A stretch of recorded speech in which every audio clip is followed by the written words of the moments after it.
at that 5-month stage, if you would have just said to your husband, not so much getting support from your husband, but said to your husband, I don't think this is it for me. I don't think that I want to do this. I really think I want to do something else. What do you think would have gone on inside of your body, Tonya? Like, would it have been like that panic? Oh my God, what am I saying? I've got to keep doing this because I've invested and I'll be a failure and all of that garbage, or something else?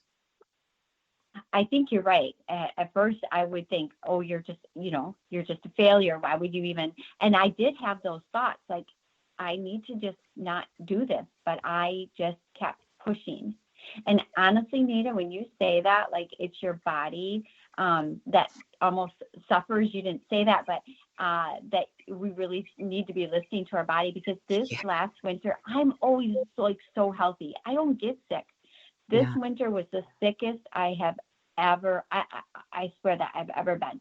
Like, I don't remember a winter. I mean, I was sick all of the time, this whole winter. And that's just not me. And when I decided that, that this was not a right fit, I just started to almost heal. But back then, I think if I would have said to myself, just stop, I think I would have fought it. And I did, actually. I did fight it. But my husband, he's so supportive. He supports me in whatever I do. So awesome. That's really nice. Yeah. Absolutely. So if you would have, so what advice would you give to other women or anybody who says, I'm starting this thing, but I just don't know for sure. And I'm feeling, because sometimes we feel wonky with it just because we're kind of afraid to step into our greatness. We're not used to being in the spotlight or whatever that is. But then, especially when your health starts to fail and, or you're not sleeping good and are getting all stressed out, what would you say to that person that says, I don't know what I should do?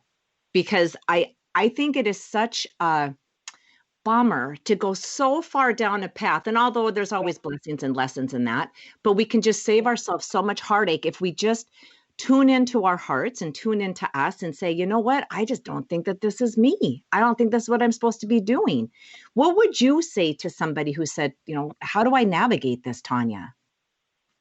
I know that I wish I would have talked to somebody. I mean, I talked to my husband a little bit, but he really thought that this is what I wanted. So he kept pushing me, like, let's do this. Let's do these videos. I can help you. And, and he was supporting me because he honestly thought that's what I wanted. But I really wish I would have taken some time to really figure it out and talk to somebody, because I just didn't. At that time, I didn't have my business coach anymore, because she said, well, now you're off the ground and you're good to go, kind of thing. Yeah. I really wish I would have had just a support person, somebody that was able to see it, and maybe they would have seen it, maybe not. And I didn't even really talk to my friends about it. I just kept going. I just kept doing the thing, and I just ignored what my body was telling me. I really thought my brain was like, just keep pushing. This is your goal. This is what you want, right? And of course it's like, oh, okay, because you don't want to quit. I've never really quit anything. Like, if I say I'm going to run a marathon, I run a marathon. If I'm going to complete my bachelor's degree 20 years after I'm out of school, I'm going to do it. Yeah. And so that's my mentality. Actually, like, you put a goal in front of me, I complete it.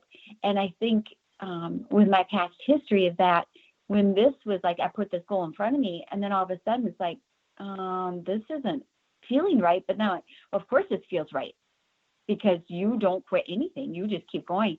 And so my advice, I guess, would be to find someone to talk to about it, honestly.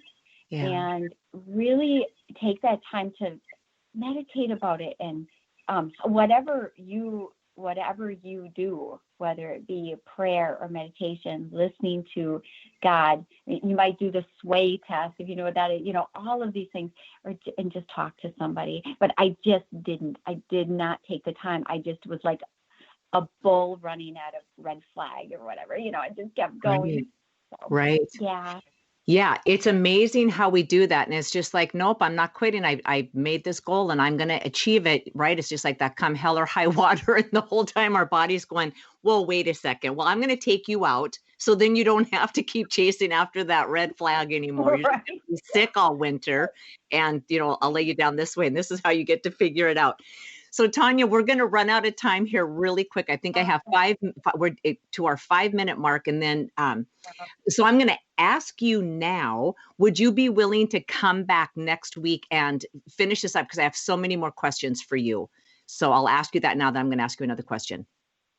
And you're going to. Absolutely, Nita. Oh my goodness, this is so fun. I love talking to you. This is okay, great. cool. All right, good. So we got that established. So you'll be back next week. We'll do a part 2. I love doing part 1, part 2. So now, this is what I want to ask you now. And then this is going to transfer over into part 2, because so where are you at now then, Tonya? Oh, before I ask you that, Yeah. I know you said you never quit anything. It's just like, I just reached the goal. That's just all there is to it. Is there another time that anything like this has ever happened in your life? It's the first experience you've had where you said, you know what, I'm not doing it because, like, thank you, beautiful body, for letting me know that this is not my path. Has it ever happened to you before on maybe a lesser scale, or this is your first boom, like in your face doing this? This is not going to be for you. That's a good question. I think, wow, now that I think about it, I think this is probably the first real time.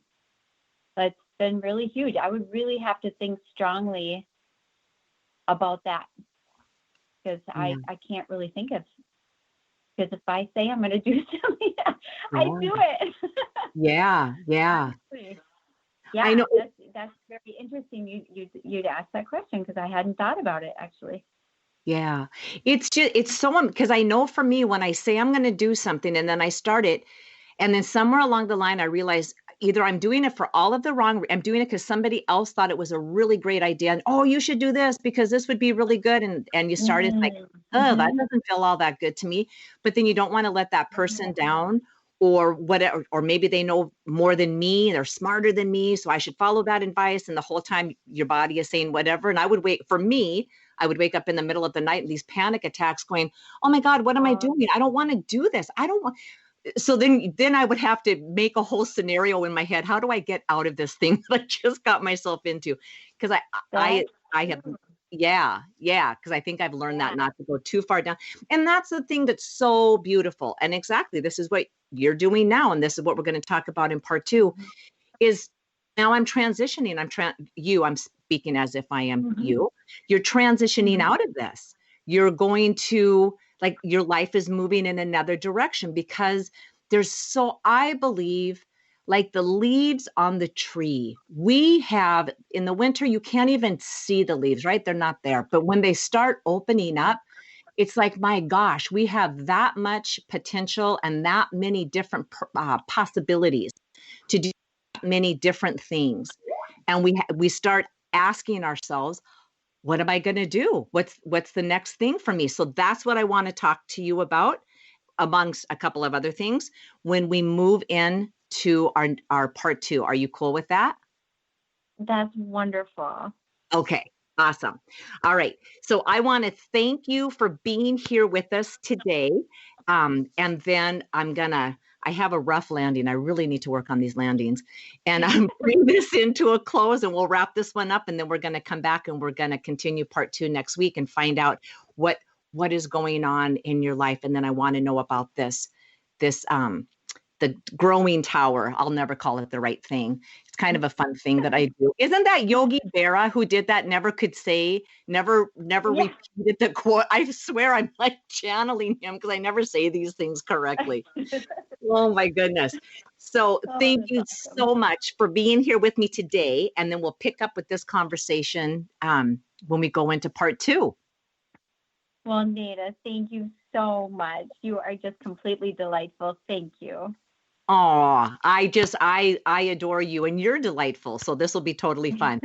So for the listeners and for Tonya's fans and family, thank you guys all so much for being here today. And if you like the show, please be sure to like, subscribe, and share it with your friends. Leave us a comment. Let us know what you think. And then be sure to join us next week so we get to find out where Tonya is going off to in her new adventure in her life. Much love to you, and see you all next week. Thank you again, Tonya. Thank you, Nada. Bye-bye. Bye-bye.